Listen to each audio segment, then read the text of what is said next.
நெல்லையில் பல்வேறு கல்லூரி மாணவிகள் இணைந்து ஜல்லிக்கட்டு நடத்த வேண்டும் என வலியுறுத்தி போராட்டத்தில் ஈடுபட்டிருக்கிறார்கள். சாதகமான பதில் வரை தங்களின் போராட்டம் ஓயாது என அவர்கள் தெரிவித்திருக்கிறார்கள். எங்களை பொறுத்தவரைக்கும் ஜல்லிக்கட்டு கண்டிப்பா வேணும். யார் என்ன உதவி பண்றாங்களோ இல்லையோ, இது வரைக்கும் அமைதியா போராடிட்டோம். இனிமேல இதே மாதிரி அமைதியா போராடுன்னு நினைக்காதீங்க. இந்த போராட்டத்தை அடுத்த கட்ட நடவடிக்கை நாங்க எடுத்து போகவும் தயாரா இருக்கிறோம். சோ எங்களுக்கு ஜல்லிக்கட்டு இந்த வருஷம் அதுவும் நடந்தே ஆகணும். கண்டிப்பா இதுக்கு மத்திய அரசு கோஆபரேட் பண்றாங்களோ இல்லையோ, நாங்க இதை கண்டிப்பா நடத்தணும்னு நினைக்கிறோம். அவங்களுக்கு இன்னும் ஒழுங்கா புரியல. நம்ம தமிழ்நாட்டோட வீர விளையாட்டு மற்ற எந்த ஸ்டேட்டோட இது நடந்தாலும் அவங்களாம் அப்படி விட மாட்டாங்க. எந்த ஒரு போராட்டம் நடந்தாலும் டக்கு டக்கு முடிவு எடுக்கிறது. ஏன் நாங்க வீர விளையாட்டுக்கு நாங்க ஸ்டூடெண்ட்ஸ் போராட்டம், ஏன் முடிவு எடுக்க மாட்டேங்கிறீங்க? கண்டிப்பா ஜல்லிக்கட்டு வேணும்.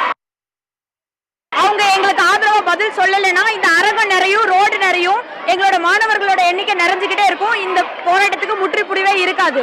எங்களுக்கு சாதகமா பதில் வர வரைக்கும் இங்கே உட்கார்ந்து இந்த போராட்டத்தை நடத்திக்கிட்டே இருப்போம். எங்க எல்லாத்துக்கும் பதில் சொல்லாம அவங்களால இப்படிலாம் சொல்ல முடியாது. இனியும் இதை நடக்கும். வாடி வாசல்ல காலையில காலை வைக்கிற வரைக்கும் நாங்க காலேஜ்ல காலை வைக்க மாட்டோம். இங்கேதான்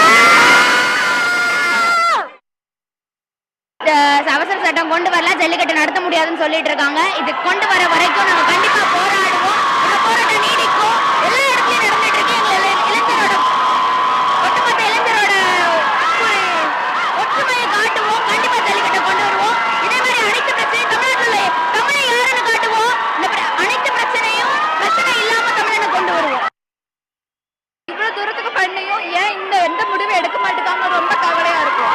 நான் கலந்துக்கிட்ட முதல் போராட்டம் அது கண்டிப்பா ஜெயிக்கின்ற நம்பிக்கை எனக்கு இருக்கு. நமக்காக சப்போர்ட் பண்றதுக்காக ஓட் போடுவாங்க. 50 MP அங்க போய் பேசினா கண்டிப்பா அவங்க ஸ்டெப் எடுப்பாங்க. நம்ம கொடுக்குற பிரஷர் சிஎம் தான் அங்க போய் கொடுக்கணும். சிஎம்மோட கடமை தான் இது. நம்மளோட பிரஷர் அவங்களுக்கு தெரியாத நம்மளோட கலாச்சாரம் என்னன்னு அவங்களுக்கு தெரியும். கண்டிப்பா எல்லாருக்குமே தெரியும். இங்க பிறந்து வளர்ந்தவங்களே நமக்கு சப்போர்ட் பண்ண மாட்டாங்கன்னா வேற யார் நமக்கு சப்போர்ட் பண்ணுவாங்க? அதனால கண்டிப்பா சிஎம் 50 MPயும் அவங்களுக்கு போய் சப்போர்ட் பண்ணணும். அப்படி பண்ணனா கண்டிப்பா அவங்க ஸ்டெப் எடுப்பாங்க. இங்க இருக்கிற ஒவ்வொரு இளைஞர்களும் ஒரு தலைவர்கள் தான். நாளைய ஒரு சமுதாயத்தை உருவாக்கக்கூடிய பொறுப்பு இளைஞர்கள் கையில இருக்குன்னா இங்க இருக்கும். மத்திய அரசோ எந்த அரசா இருந்தாலும் செய்யும். சரி, இளைஞர்கள் நினைத்தால் ஒரு காரியத்தை முடிப்போம் என்பதில் உறுதியாக இருப்போம். நாங்க இங்க இருந்து கலைய மாட்டோம். பெண்கள் அதிகமாக வந்திருக்கிறதுக்கு காரணம் என்னன்னா, பசங்களுக்கு மட்டும் உள்ளது இல்லை, இது தமிழர் பண்பாடு. இந்த வீர விளையாட்டு மற்றவங்க யாராலையும் கட்டுப்படுத்த முடியாது. யாருக்கும் அந்த உரிமையும் கிடையாது.